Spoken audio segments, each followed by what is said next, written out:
What's up, interweb heads? It's me, High Technology, and this is, or welcome back to the Injustice League. So, episode 2. Last time we covered fundamentals, just really brief, just really simple stuff, nothing crazy complex. It's stuff you can find in the tutorial, like I said, but you know, some people they understand a little better when someone else explains things just a little more, you know, in depth to them.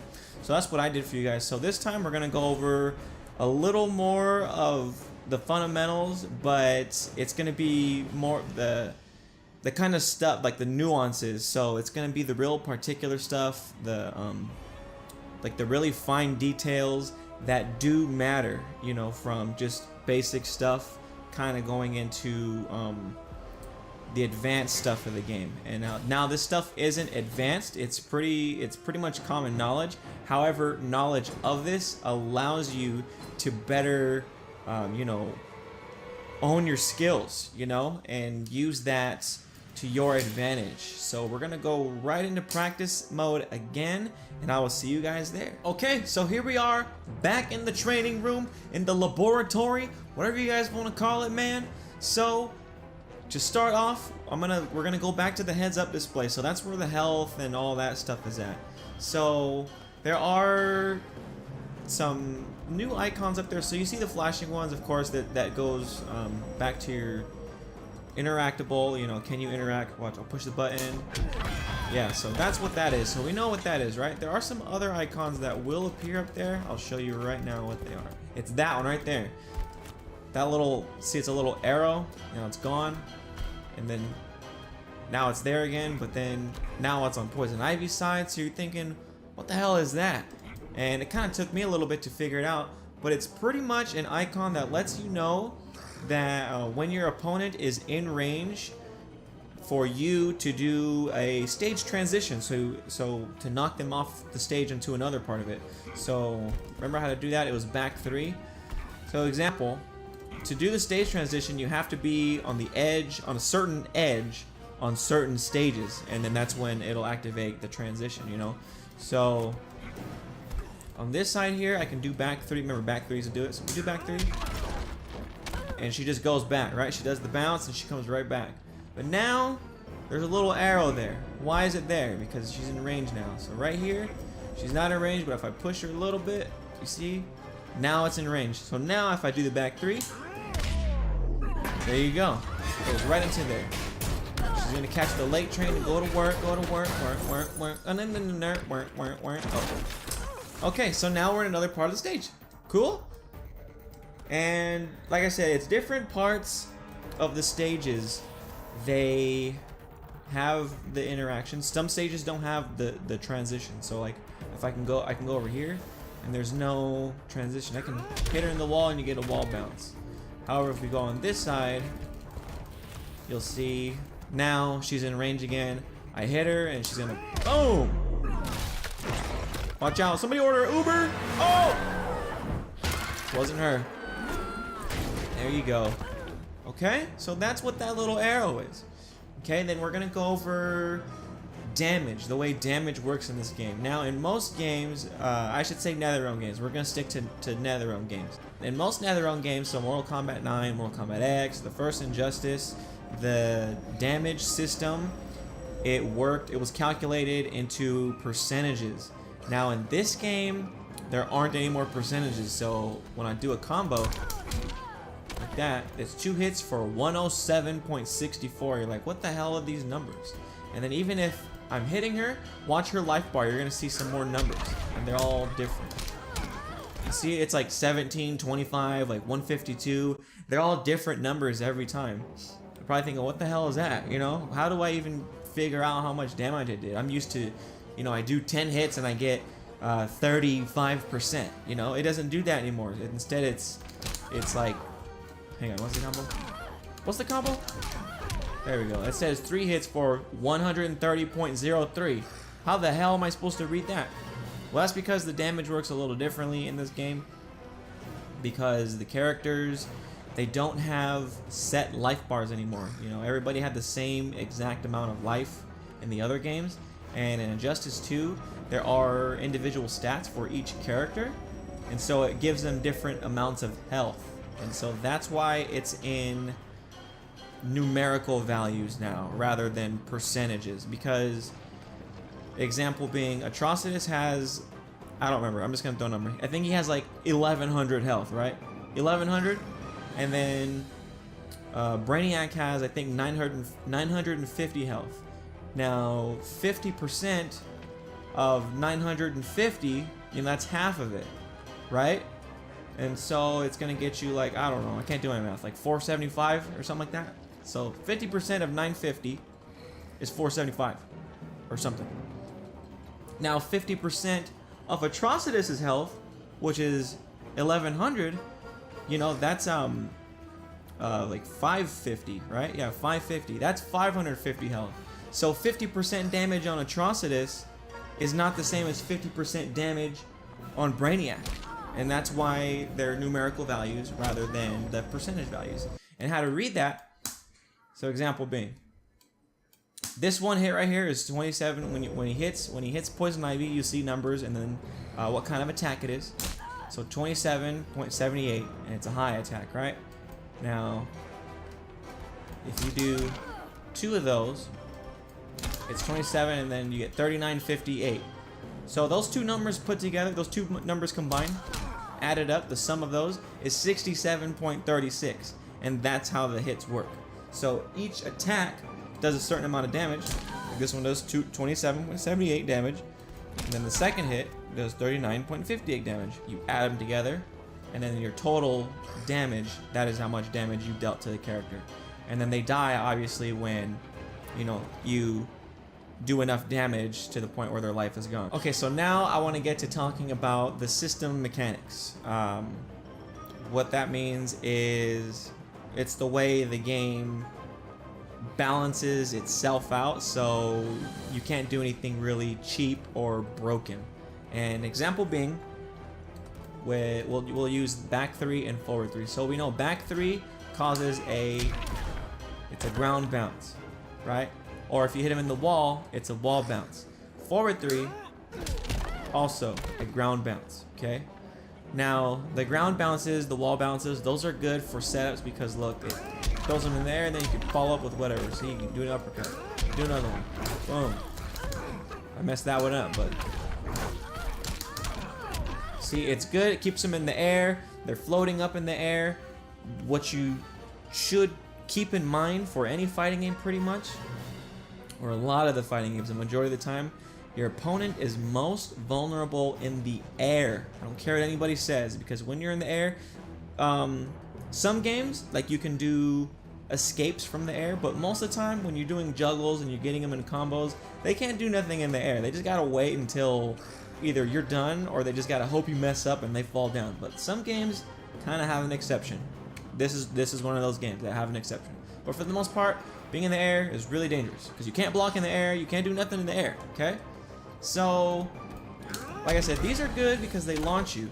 You're thinking, okay, why can't I just do that all the time? Why can't I just do that and then they get launched in the air? Like that's we're the most vulnerable, right? Why can't I do that over and over and over and then I'll win? Because that would be unfair.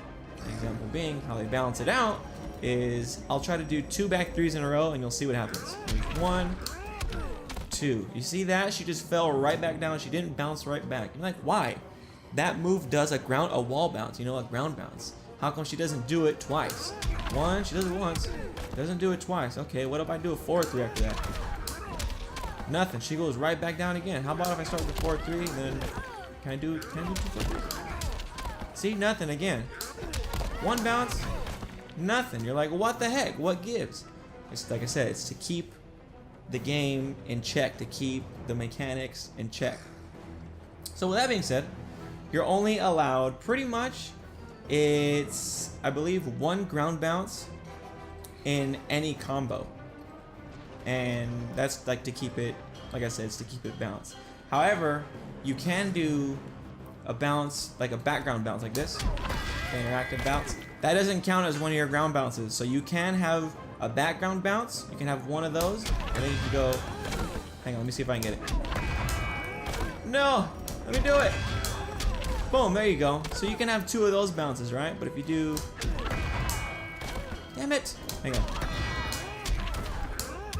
See, but then you do another one, it's not gonna happen. It's just not gonna let you. So use that to your advantage. You know, it's the same thing. They bounce. You got some good hang time for them. Some good air time. There you go. See, just like that.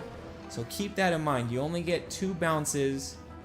Well, technically 1 bounce, 1 background bounce, and then 1 wall or ground bounce for any combo. Okay? Because if you try to keep going with it, it's not gonna work.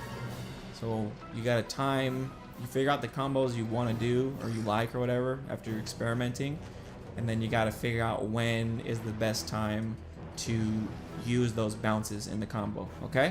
Okay, here's some universal stuff that I kind of left out in the fundamental bit. So for every character, doesn't matter what their, because all their moves are different. All their moves are all different. They all do different things. However, there are universal things for every character. Every character has a back 3, which does the bounce.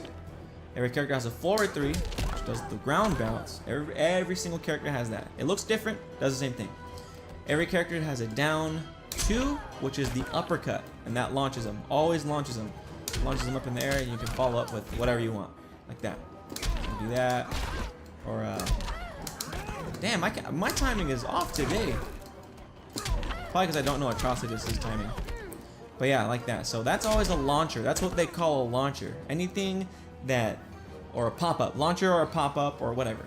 So the back 3, that's pretty much a pop-up. It's a launcher of some sort. I mean, kind of, but it pops them up. So we consider that. The down 2, it's a launcher. Okay, launches them up in the air, gives you pretty much free chance to do whatever. See? You just got a combo off of down 2. That's your uppercut. Every character has that. Down 2. Just like that. Every character also has a down 3, which looks like this. And that'll always knock them on their feet. It sweeps their feet. They call them sweeps. You guys remember this from Mortal Kombat Academy or any other game? I'm sure you know there's a move that always knocks them dead on the floor like that. It's a sweep. Every character has that as well. It's just a down 3. Down 3 is a sweep. Down 2 is the uppercut. Okay. Now I want to get into some more mechanics. Let's get into what they call soft knockdown and a hard knockdown. So the hard knockdown, or the difference between the two, is they're both states where you get knocked onto the floor, right?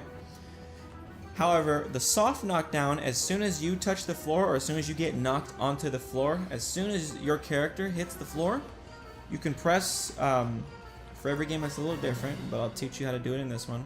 You can press a button, and then as soon as they touch the floor, they can either roll backwards or stand right up immediately, you know? It's kind of like in the martial arts movies, you know, when they get knocked down on the floor, and then they just bounce right back up, you know? They do the cool little kip up, or they do like some backwards flip roll thing. That's what that is. That's a soft knockdown. So anytime you get soft knockdown, you can do that's called a tech roll. You tech out of it. You tech roll. So you can do that. So that's that.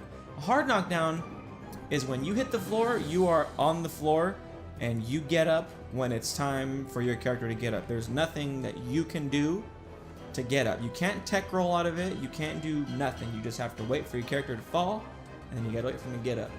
Now there are certain attacks that put characters in soft knockdown and a hard knockdown. I'm gonna show you. It's all experimenting. That's all it is. So you can usually tell with the animations what is a soft and what's a hard knockdown. So a hard knockdown looks like this. You can't tech roll out of that. You can't recover from that. It's a sweep. It's a hard knockdown. You gotta wait till they get back up. Whatever, right?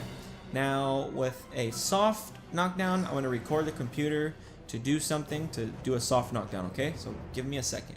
So this is what a soft knockdown looks like. I'm gonna show you right now, okay? Poison Ivy's gonna hit me. I'm gonna launch up in the air, and as soon as I touch the floor, I'm gonna roll right out of it and get right back up. Here it goes. Right there. See how I did a roll backwards? I'll do it again for you. She'll hit me. There you go. And that is a tech roll from a soft knockdown. Alright. So you're like, okay, what's the difference? You know, how can I tell? Usually there's like a general rule of thumb, you know, as far as telling what you can roll out of and what you can't roll out of. So anything that launches you in the air like that, like a launcher or even like a back three or something like that, you can usually tech out of that. However, something that just smashes you like straight down into the floor, whether it's a sweep or something that looks like, what was that move he had? Where is it? Where's that move? Hang on, I'm gonna find that move. Hang on, give me a sec. I found the move. So anything, like I said, that trips you like a sweep, that's a hard knockdown, right? And anything that just kind of smashes your character just from standing up straight down into the earth pretty much, that's usually a hard knockdown too. It look like this. You see that? See how she just kind of doesn't move anywhere, doesn't roll up or anything like that? I mean, just kind of imagine like in real life, if something were to, like a rock, like if a rock were to fall on you from the top, you know, from the sky or something, like a big rock, you're not gonna be able to like roll away as soon as it hits you, you know what I mean? You're just gonna, boom, you're gonna be stuck right under it. That's pretty much what that is right there. It's like a big old rock coming down, boom. And then if you get launched in the air or something throws you far away, you kind of have a chance, you can use that momentum to kind of roll as soon as you hit the floor, or, you know, do some little tuck and then just recover. That's what I'm getting at. So something that kind of like this, you can roll out of that, you know, you can roll out of that right there. But something that's like that, you can't really do that. And then even, ooh, if you do like 2 back threes, that's a hard knock. I think that's a hard knockdown too, I believe. This, that is definitely a hard knockdown. You can't get it from that. It's just experimenting. And to do a tech roll, it's as easy as this. You just gotta or I'll just explain it. As soon as you get launched, like I said, as soon as you touch the floor, you push any button. Any, like, you know, 1, 2, 3, or 4, whatever. I usually push 1 or 2 or something. And you'll just roll. As soon as you touch the floor, tap the button, just kind of move away, and that's how you do a tech roll, man. And that's the soft and that's the hard knockdown. That's all that is. Okay, so what I'm going to show you now is the clash. So what the clash is, I'm not talking about the group. It's not the band, man. So what the clash is there's this meter, there's this button on your control. It's the meter burn button. It's for your EX meter, your super meter, remember? It's to enhance your special moves. However, if somebody has you in a combo and you're getting beat up and pushed around, you can't do nothing. This is one of those times where you get to escape. However, it comes at a cost. You have to use your super meter to get out of it. So what it is when they got you in a combo and you can't do nothing, you move towards them. So if you're on the right side, you move to the right, and if you're on the left side, you move to the left. Move towards them, you push the meter button, or the meter burn button at the same time. It looks like this. Boom, like that. Comes right here, and you're gonna see the meter, and you have to bet how much meter. And I'm gonna bet all the meters, so I'm gonna push 4. So right there. See how that works right there? It was, you know, you saw both the super meters up, and then what that is, all that is you have to bet your super meter. Like I said, it comes at a cost. You can bet some, you can bet none, and it's like a little mini game in itself. So if you bet 3 bars of your super meter and they bet 2 bars of their super meter, you win by 1 bar.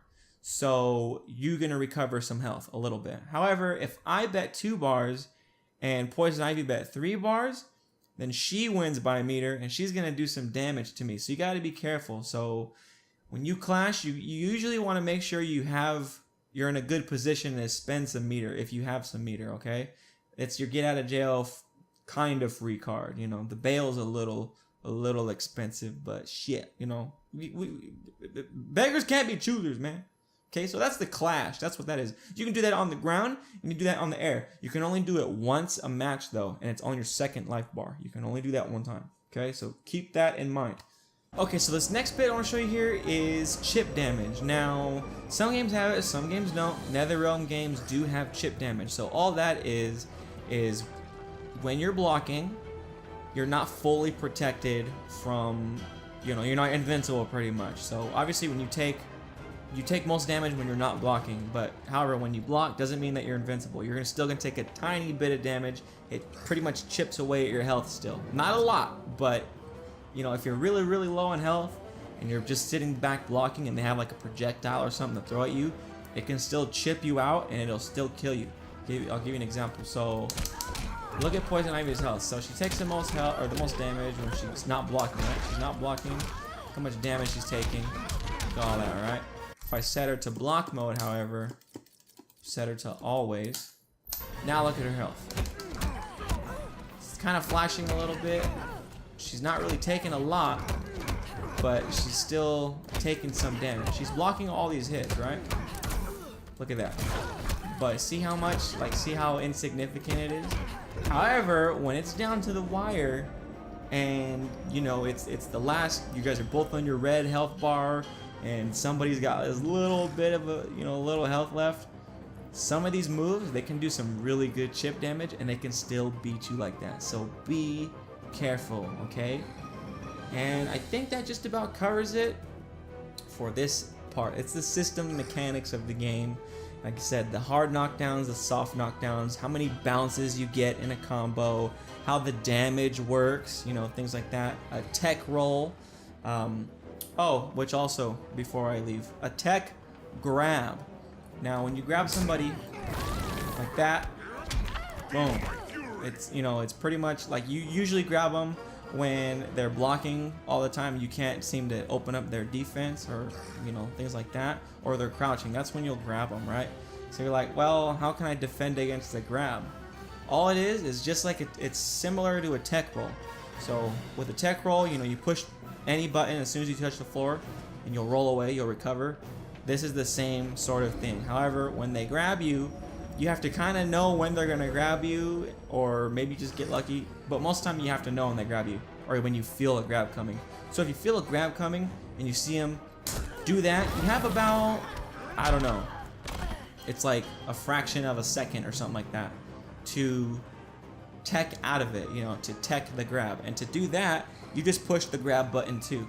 So if you see them or you hear them push the button to grab you or something like that, you push the grab button too as fast as you can. Try to do it at the same time they do, and then you'll break off. You'll push them away. Let me see if I can show you real quick before we go. Okay, so here's what a grab tech looks like this, like that. Push it at the same time. So do it again, Poison Ivy. Grab me, bam! Push that button as fast as I can. Push. I use 1 and 3 to do it. Here, boom. Same thing again, just like that. If you're too late, she'll do a grab like this. See? Nothing. Then she got a grab. So you have to time it at the right time. Just like that, okay? That's all I'm going to cover for the system mechanics. I hope you guys learn a little more. We're going to be diving more into this stuff, what special moves do, combos, and how to pick a character. How do you know which characters to pick?